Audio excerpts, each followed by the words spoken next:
Hello, everyone, and welcome. Before I begin, I'd like to thank Sister Josephine for inviting me here today. I'm so blessed for this opportunity, and I know that as we celebrate women, I'd like to celebrate the way that you've been able to bring us all here together from different parts of Orlando to celebrate what womanhood really is and the joys of our community. So let's give a round of applause for Sister Josephine. All right, so the topic that I wanted to speak on today was discovering your gift. As we're here, we see that there are a lot of gifts in this room.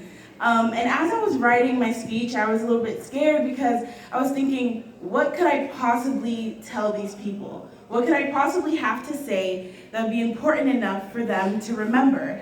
And I thought on different stories and experiences that I've had, different people who have molded and shaped who I am as a person. And I thought about some of the misconceptions and the ideas of what womanhood is. I look on TikTok, I look on Instagram, and I see that, maybe I need to have some type of perfect body or the perfect voice or to be this woman that social media has shaped up to be. And that there are so many different things out there. We see so many different representations of people, but sometimes we don't look inward. And that's what I want to focus on today. Discovering your gift. To discover your gift is to discover yourself. When you hear that phrase, what do you think about? For me, I think about, false dreams, false hopes. I think about parables. I think about family. I think about artists. Because what is a gift? And how do you receive one? For me, my gift was something that I feared. Something that had gotten me into trouble more times than I'd like to admit. And also something that has me here with you all today. And that is speaking. But it wasn't always the case. I was also the type of person who would speak out of turn or say something incorrectly. And someone who helped me to mold my gift in a way that is helpful not only to myself, but to others is my beautiful mother. Let's give her a round of applause. She's in the back. My mom is someone who is very strong. I would describe her as a pillar, not only to my family, not only to myself, but I would say even to the community. And she has taught me a lot.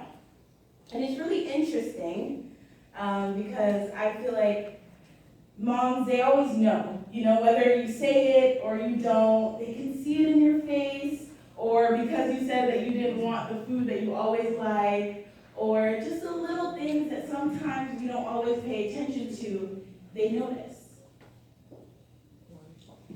And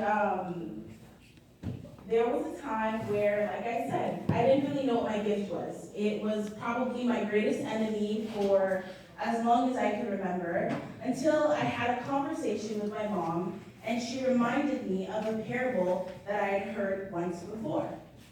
And that parable was the parable of the talents, which is in the Bible. And you can find that in Matthew 25, verses 14 to 30.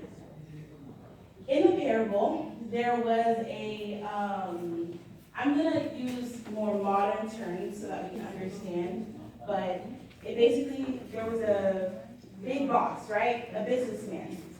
He had a lot of money, and he decided to give his servants an assignment. They use the word talent in the Bible, but it can also be converted into money, so that's what I'm going to use today. So he gave the first servant $5,000, right? And he said, do with it as you need to. I'm giving you this assignment, and I just want to see how you do. You're one of my top employees. Let's see how you're going to use this. The second, he gave $2,000. And the last, $1,000.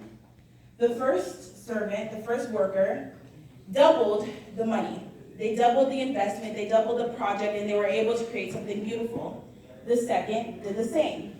And the last worker, understanding who their boss was and how they operated business, knowing that he was a very stern person and that he had all this money and he'd like to keep it that way, decided to just put it away somewhere. Let it sit, not touch it, not to worry about it, because, she would hate to piss off her boss. No one wants to do that. And the businessman comes back from a business trip and he's like, okay guys, what have you done with your assignment? What have you done with what I've given you? And the first employee excitingly tells him that they were able to double the budget, double the project, and create something great. And the second worker says the same. And he goes to the last one and says, okay, what have you done? And they tell him, well, I know that you're a stickler for the rules. You like things done a certain way, and you don't like when people mess it up for you. So, to make sure that you keep your money and everything goes smoothly, I just kept it somewhere, but here's the $1,000. I didn't double it or anything, but here it is. And he gets upset.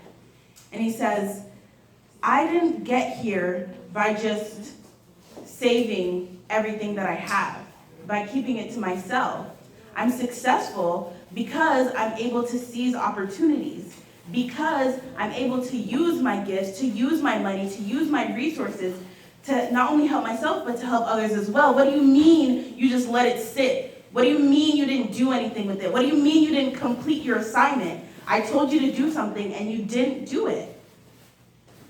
Now, after this, the boss technically decides, you know what, this isn't cut out for you. You're not cut out for this position. I'm going to give this to someone who can actually use it, and gives it to the first employee. I tell this story to tell you what it brought to my own mind. It reminded me that there are so many gifts in this world. And it also reminds me that if we don't use them, we will lose them. And in this conversation with my mom, we sat and, I got emotional because I was thinking to myself, there was so much anxiety in my mind. Like, how do I discover my gift? What do I do? How do I know that I have a gift? And we sat and we talked and she said, okay, what are the things that you like to do? What are the things that you do right now that put a little smile on your face? And I was like, okay, I like hair, I like talking to my friends, I like watching TikToks, I like watching YouTube, and all of those little mundane things. And she said, okay, let's go deeper. So we settled on the fact that I can talk. Ever since I was little, I could talk. I could sit for however long, you give me one topic and I could talk about it for 30 minutes, but I won't do that today, Sister Josephine. And we realized that our gifts are deep inside of us. Whether we find ourselves in a place where we feel like we can't get up, or there are people who are talking negatively in our ear. When we feel like, we're claustrophobic, we're in a small space that we can't get out of, your gift is inside of you.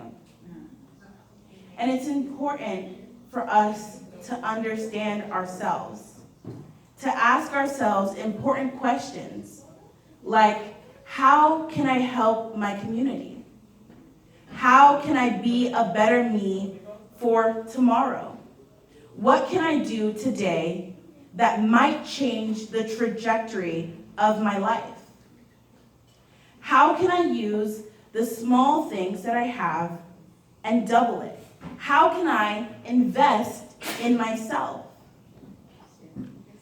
And by understanding these things, by asking ourselves these questions, we realize that we might find our gift. And a lot of times we have what ifs, big what ifs, like what if no one likes me? What if I'm not good enough? What if I'm taking up too much space? And what if I'm wasting everyone's time? But I dare you to switch your mindset, to switch the ending of those what ifs. What if you chose today to be the start of something great? What if you dared to be successful?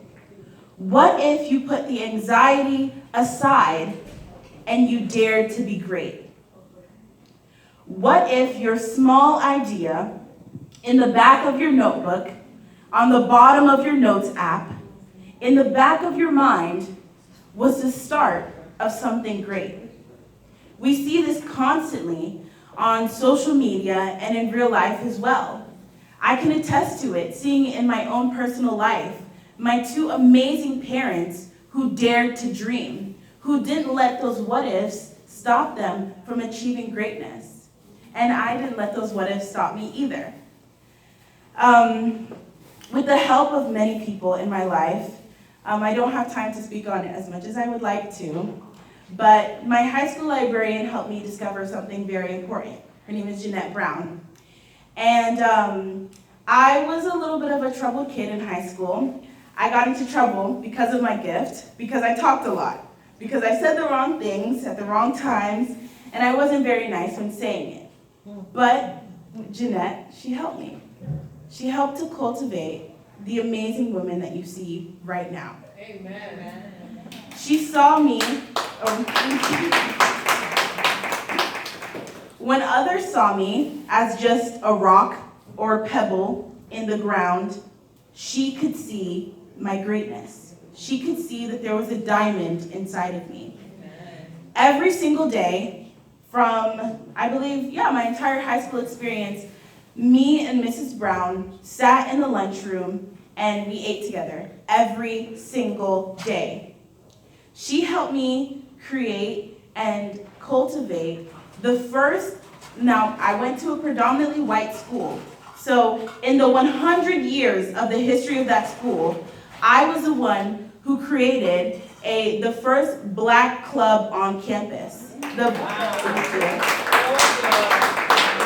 The BFA, the Black Fellowship Association. I was able to speak during Spiritual Emphasis Week in front of my entire school of 400 plus people.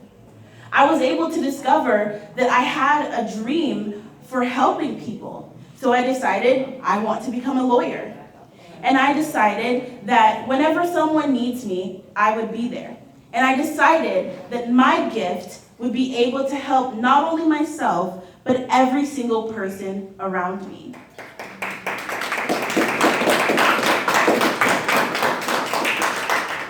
So, I say all of this to say that there are a lot of things incorporated in a gift. Sometimes it comes in really fancy packaging, and other times in a paper bag. But I want you all to think about who you are, who you want to be, what you want to accomplish. I know that as women, there are so many different noises in our heads. There are so many different narratives on how we should be. But I want you to dare to be yourself, to be better than you were yesterday, and to find your gift, cultivate it, cultivate a community, and inspire those around you every single day. Thank you so much.